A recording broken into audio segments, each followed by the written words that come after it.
I don't see myself really as a drug dealer. I see myself more as just a salesman. I've got LSD, I've got MDMA crystal, I've got MDMA pills, I've got 2 CB pills, I've got 2 CI pills, a couple of varieties of outdoor grown weed. We have Afghan hash eggs. I sell 16 different types of drugs. All of the major ones. I do not sell heroin, I do not sell crack cocaine. I sell to a wide variety of people. There's students, a huge amount of young professionals. They all take drugs, but they're never going to talk about that at work because they'll get fired. People have been getting high in one form or another since the beginning of time. Drug purities are going up, drug prices are coming down. The government will recognise that illegalisation doesn't work.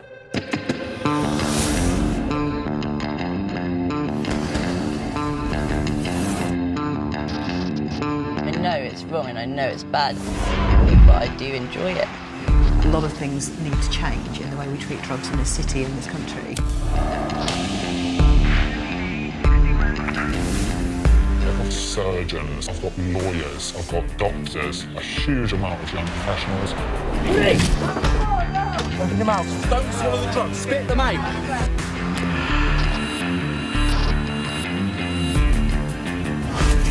The risk would go away if everybody said no to drugs, but just telling people to say no to drugs hasn't worked. This is quite a small one. Bit of a tickler. Do you know what I mean? There's a bigger law than the law that we adhere to, and that law is like, mushrooms, do them.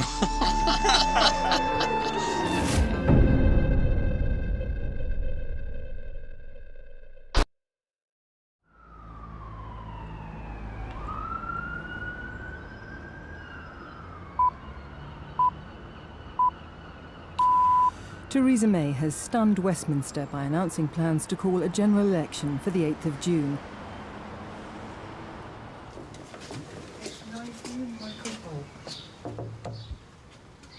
The learnt behaviour of a politician is don't campaign on drug reform in election time. But Bristol has a drug problem. It's got well above average rates of drug use and misuse. What's your name, darling? Ketchy, but this little one here. Noma. And that's a berry. Oh. I've seen a massive increase in the homelessness, drug-related issues. For me, having family, I sometimes feel scared when my family is out.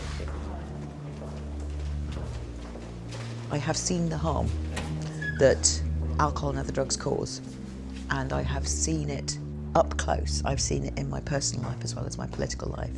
And I think seeing it in my personal life and being affected by it motivates me. There's a lot of drug dealing in this flat. I know so for a fact. My son got his jaw broke 2 weeks ago, and that's drug related. Nice to meet you, Geraldine. And you, take care. Thank you. There are many, many social problems that affect everybody else that are caused by drug misuse, such as antisocial behaviour or drug litter. One way or another, we are all paying for the misuse of drugs. Whether we take them or not, we're all paying for it. Most of us, most of the time, want to make the world a better place. And as a politician, you get particular opportunities to do that. All right. Nice to meet you, Katrina. Some people enjoy coffee, some people enjoy going to the gym, and we like psychedelics. He's going to this radio station called Ujima. I mean, the law tries to stop us doing what we enjoy and what we love, and we're not harming anyone. Bringing more joy. Joe and I are friends first, but we also work together as performance artists. Always in character. Our play together evolves around two characters, myself and Joe as the Oracle and 3P0, who travel through space to come to Earth because it's in trouble and we don't want it to end up like our planet. Place. 3P0, is this it? No, just patching the details. We've been performing under the name Microwave for about 8 years.